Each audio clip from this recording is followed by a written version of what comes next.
I'm not gonna hold y'all too long, but I just want to hop on here because I just read an article that kind of triggered me. And I am 48 going on into 49. I know I look a little rough. I'm tired. The move went well. I will tell y'all that. But anyways, this is just a special a Diva Disturbed. Of course, all of them are special because I'm speaking. Why is this thing still? I got it on my little thing and it is just bobbing in my little stand. Yeah. So let me see if I can get it to stop. But listen, so today my line sister sent me an article from People magazine where a young woman has been told by her stepmother and co-signed by her biological father that because she went off to college, essentially you're an adult and you can't come home for Thanksgiving. Basically, we don't want you here, you're not welcome. And that is why this video, I feel, is aptly titled, appropriately titled, um, Sometimes You Can't Go Home Again. And you can't. And that's okay. One of the things life has taught me is that you can't go home sometimes. And sometimes it's for the best. And sometimes the family that you have is a family that has no blood relations to you. You will learn in this life that sometimes you have to, your friends will look out for you. As many of you know, I've shared, the past year and a half or so has been really rough for me because, um, I lost my job, lost everything pretty much. My dad died, the whole rigmarole. And, my friends came through. Um, not, you know, my friends came through. They were looking out for me. And, shout out to my sleuth. I'm sorry, y'all. I've been trying to get fit, work out. I got one of my dogs with me, so I'm kind of a little sweaty, stinky. But I really want to talk about this, and I'm gonna go more in depth tomorrow night because we're gonna do the usual Friday Night Live on a Diva Disturbed. But I was so triggered by that article. I said, "Oh my God, what's happening to her sounds exactly like what happened to me with my mom and my stepfather." When I was in high school, when I graduated, oh Lord, my battery's going down, so I can't keep this on. So this is going to be like in parts, right? So when I graduated from high school, uh, my stepfather absolutely wanted me out of the house. Okay. He told my dad the night of graduation that I don't care if you get her tonight, I don't want her in my house. Now, I just graduated from a high school where I was academically succeeding. I was accepted into every college I ever got into. I was working a part-time job at Wild Pear shoe stores. And my boss had told me he was going to bump me up to assistant manager so I could make more money over the summer and have more money in my pocket for school. So ended up having to go live with my dad. It took 6 weeks for me to be able to even get a job. I worked at FedEx in the hub in Memphis, but I still didn't have enough money for school to stack. But just imagine if I had been able to stay at a job I had been at for over a year or whatever. So again, that cost me financially. In the middle of college, I decided to join the reserves. I just up and decided I'm going to join the Army Reserves. I don't want to do the military full time. Hindsight, I really should have just joined the Air Force and went full time, but I didn't. So my stepfather always was big on control. And I noticed that if he couldn't control the situation, he would come up with ways to sabotage things. And I'm just telling my story because this is my story to tell, and I'm not trying to embarrass anyone, but to hear that a young woman can't go home at 19 and she left home with the expectancy of being able to go home and now can't because the stepmom told her she's not allowed to come back to the family home and that you need to figure it out for yourself. Mind you, the dorms are closed during the holidays, so I'm like, where is she supposed to go when she hasn't planned to go anywhere other than home? And I remember I went to Fort McClellan, Alabama, and I graduated from the military police corps job training. You know, even though I was going to be a reservist, you still have to do 17 weeks. At that time, I don't know if the Army still does this, but at that time, if you were training to be a military police officer, you did your boot camp and your job school at the same with the same drill sergeants, same, you know, everything. You didn't, because like a lot of people do boot camp and then they go to a job school. Like for instance, some people may have done boot camp, let's say at Leonardwood, and then ended up going to Fort Jackson to train to be a paralegal for JAG Corps. So I'll never forget the summer after I finished. I remember my friend Sinitra drove down. All of my parents were there. I can't remember if my stepmom came, but I know my dad was there because my stepmom was a business owner, and I don't even know if she came. Actually, I don't call her my stepmom. I call her my bonus mom. And so I remember that summer, he hit me again with that curfew. Fine, it's your house. That's fine. I remember during the week I had to be home by midnight, and on Saturday and Sunday I had to be in by 1 p.m. No problem. But I was working because I always had a job. So I was temping at that point. I was temping at this Aerostar space that was over there off of Loop 12, and this was in Dallas. Off of Loop 12, and God, why can't I think of remember, if any of you are from Texas or from Dallas, y'all remember when they built the AMC Grand and it was a big deal. Well, anyways, it was off of that exit. I can't remember shit. And so I was allowed to use the car, or they would drop me off, but mainly I was just using the car, but I had to come back home. So my friend Sinitra would swoop me up. And to this day, I can't remember, it was a big brown car, basically urban assault vehicle. If we got hit, it wasn't going to be us. It was going to be them. Okay? And so I remember we used to roll around. And so I would come in. I hit that door about 11:58, 11:59. I'm still within the guidelines. And I remember my mom was like, you're going to clean this bathroom, and you need to do. I purposely just stayed away from the house because I just was like, I don't want to be bothered with BS. And I remember my uncle had bought my plane ticket to fly back home because the weekend before, my friend Stacy and my friend Sinitra had rode up with me to drop my stuff off at my apartment. Shout out to Gordon Wilson. I will always love that man. I don't even know if he's still alive, but he ran the apartments on campus, and he allowed me to move in a week early. And plus, I think I was an apartment manager then too, so I moved my stuff in.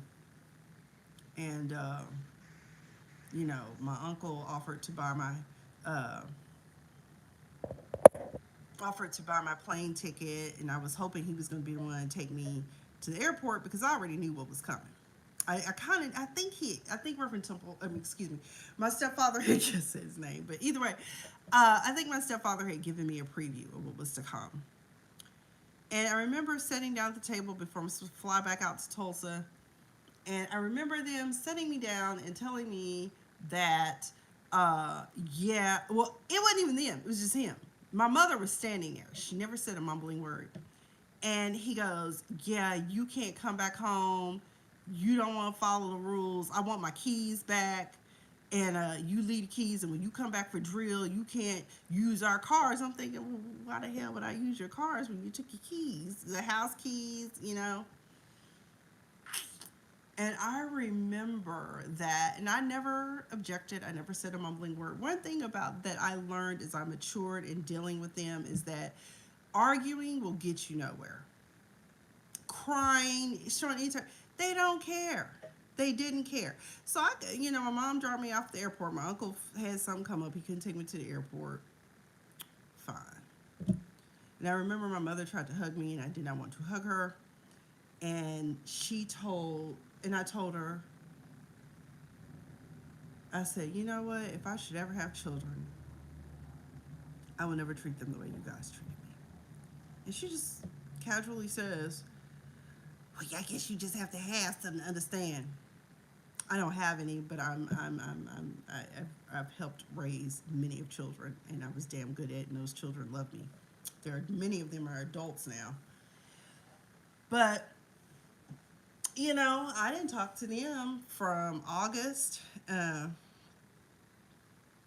didn't talk to them from August of that year until December, and that's only because my big brother, as I called him, acted as a mediator, and then my mother said that she doesn't recall um, that happening. Where did I spend holidays? Well, I stayed with my dad. My dad and my stepmom always welcomed me with open arms. It's just that, like, I have to tell people, explain to people, because I remember my dad asked me, why do I keep going back? And I was like, because I just wanted my mother to love me and accept me. And, with mothers and children, no matter, one of the things one of my sorority sisters said to me is, no matter how bad your mom may be or treat you, you're gonna always want your mother. And, that's the umbilical cord. It's invisible now, but it's still there because you were, you spent your whole entire gestation with this person. You were tethered to them, right? And so I just remember those things. And then for years it was great. Once I went to law school and things kind of adjusted, I ended up living in California. We became like this family that was normal. Parents come visit, you go visit, there's no problems. But when my life fell apart, I went back home at 40, and same shit. It was like those 13 years were just completely eradicated. They told me, oh, you come back home, baby, get yourself together. And that is not what happened. I was not permitted to get myself together. The story will be twisted. I remember my mom said, I thought you said you're only going to be home for 2 months. I said, no. I said, I'm trying to get out of California, at this point, because I don't have a job to go back to. Although technically I did, but I knew health-wise it wasn't going to be good to go back. So needless to say, to the young woman who wrote how her family did her, they pulled the okey doke on you. It's okay, you'll survive and get through it. But don't ever beg to be part of their lives. Do you? I'm not the only one. One of my best friends and I, we both decided to go no contact with our parents or our mothers because they were just toxic. And my mother never, and she's to this day, I don't think probably will ever understand why I am the way that I am. I remember she said one time, I didn't raise you like this. Yes, you did. I became, it's easy for me to detach from people. Once you hurt me, I walk away. But with my mother, it was different because, again, we talk about that attachment. And don't get me wrong, I love my mother very much. I do. But you can't go home. I just can't deal with that. The fakery, the pretending to care, and you don't. You've heard my whole life story, and then I'm just crazy because I chose to heal not only with prayer and Bible, but also with medications and therapy I had a psychologist, I have a psychiatrist. I keep all of that on deck. You know, you battle anxiety and depression because there were so many things that happened. Um, and then when you already are ADHD, there's other things that come with that, and you weren't aware that you had ADHD because academically you were succeeding. But those other things that happen, the doom pals and the seemingly chaos that you're operating in. But I'll be back on here to expand more. But I definitely made a conscious decision at 40 to just stay away because every time I deal with them, it costs me mentally and financially. Like all the work that I've done to heal myself from the traumas. And, it wasn't like I was, sexually abused or anything like that. It was the mental. It was almost like being in one of those bad relationships where you end up, I guess, like trauma bonding, like with the narcissist and love bombing. And that's kind of like what it was. It was a vicious cycle. It was a dirty game. And I just chose to walk away. I remember my brother, he was like, so you're never going to talk to them again? No. The damage is done. You can't unring the bell. Um, when I needed them the most, when I was at my complete lowest, at that time, it didn't work out, and I'm okay with that. I've made my peace with it. But I just, I only have one parent surviving, biological parent surviving. But I honestly, people are like, how can you do it? That's why I tell, it's easy to go no contact for me. I'm just built that way, and I didn't have a choice but to be that way because, especially once my brother was born, and I harbor no ill will towards my brother. My brother is good to me. He is the best little brother ever. I love him dearly. But the divide that my mother attempted to create between us even before he was born was just ridiculous. That's a story too. Um, but he was like, "You ain't gonna never talk to no." I said, "So if they need something, it's on you." Because clearly I was not considered in the equation. That's another thing I was telling somebody. I said, parents don't ever consider how they treat their children because one day you will get old and you may need them. And the very ones that you have been there for may be the ones that not be there for you. And I have family and friends where they were the outcast child, and in the last days of their parents' life, guess who had to come take care of them? The very child they shunned. And I'm not saying that's going to happen. I pray to God not. Lord knows my daddy, he wasn't perfect either, but he was there, and I was always welcomed, and I always had a place to stay. Now I couldn't go stay with them because the house, they got a full house. My sister there, my other little brother lives there, and then my dad. And I don't even know. I need to talk to him and ask them, have they cleaned out his man cave? My dad had a man cave with DVDs, uh, records, see, every form of medium of music and video you could think of. He had. I would be surprised if we found some 8 tracks in there if we go through there. But there was just no room at the end. So I would have gone there, but I ended up moving to Atlanta, and I've really since 40, I've kind of been in the spiral of struggling. Like I have my up days and then I go back down. Uh, I'm hoping that this whole Vegas move is a more positive move. It almost feels like how it was when I moved to California. The first 2 years I was broke as hell, and then everything picked up and life got better. So, but either way, again, I just wanted to come on here and comment because there's a trigger in my heart when I tell a young lady. I don't know her backstory. Maybe she was a horrible child. I don't know. But let me tell you something. Some parents will tell people their children are horrible and the child did nothing. Um, and it's very unfortunate that she now is upset because you get caught up in that tradition thing where holidays are this big deal. Hell, after dealing with them, I detached from that too. That's why I said, "Oh yeah, I want a mask." I was already blacked out on holidays anyway. I believe in giving people gifts throughout the year. If I see something that I think that you might like and I got the money, I'm gonna buy it and give it to you. That's just how I am.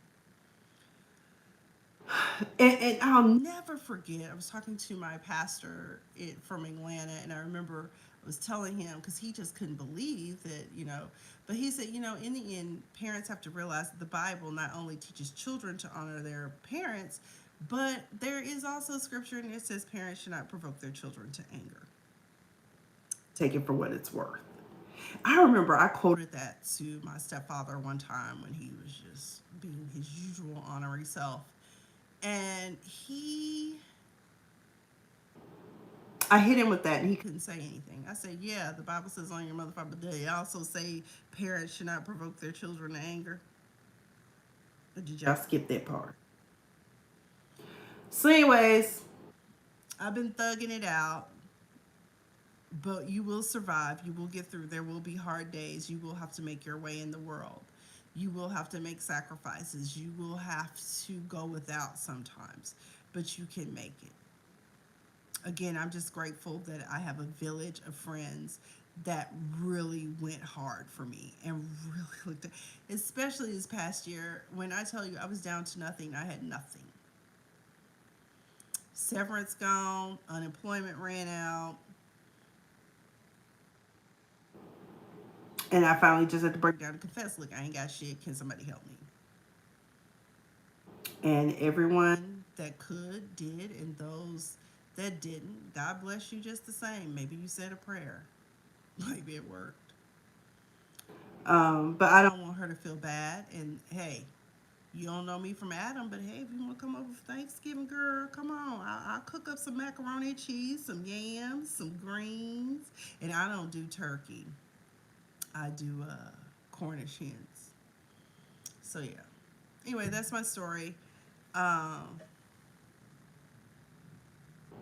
and I'll be back on tomorrow to better talk about, the parent dynamic. And it's hard when your your family is split and there are other siblings. People want to call them halves. I don't believe in saying that shit.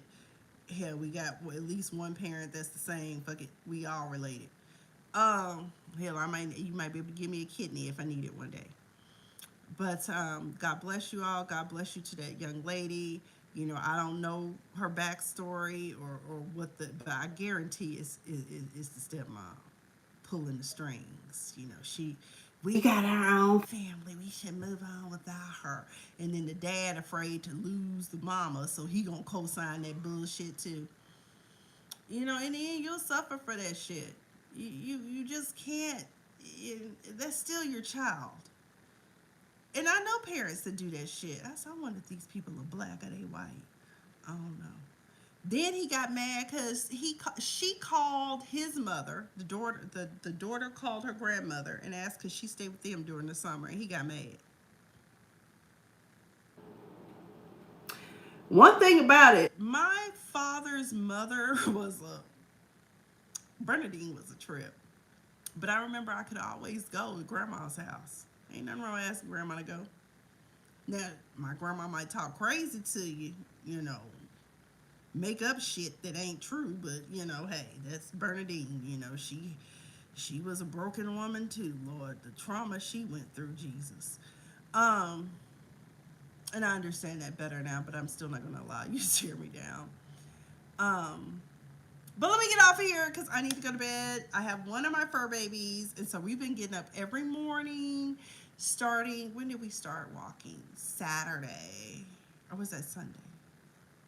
Okay, no, I got here Sunday. Because, baby, let me tell you, artificial turf and dog waste, unless you got an irrigation system underneath or if you have that proper drainage, which my landlord does not for this turf, yeah, no. But I am getting the tools that I need. I'm going to try this out. Let's see how this works on the turf. Um, But for some reason, my dog will not go on our walks. She likes to run into the backyard and use the bathroom. Now, I don't know what that's about because we used to go on walks when we lived in Atlanta. But anyways, I have my Cane Corso with me, Lady Ava Marie. I think I shared with y'all. Willow, my other baby, I'm just giving her a break from Ava. There's no way I'm gonna be able to come up with $10,000 to get her knees fixed, but at least give her a break from it. And so maybe they can kind of. I mean, I know the ligaments are torn, but maybe it won't be so bad. But at least by January I'll have her. I am gonna probably do a GoFundMe just to see what will happen. I'm not. I'm not too hyped about that because, well, no, Miss Pumpkins was effective when I tried to save my Shih Tzu. I will see how Willow's goes, but that's my baby. That's my snuggle bug. Um, but Ava is my baby too. That's my first baby I got after Miss Pumpkin passed, and she's such a doll. Destructive at times. I came home, she didn't got in the damn kitchen trash. Coffee grinds all over the damn floor.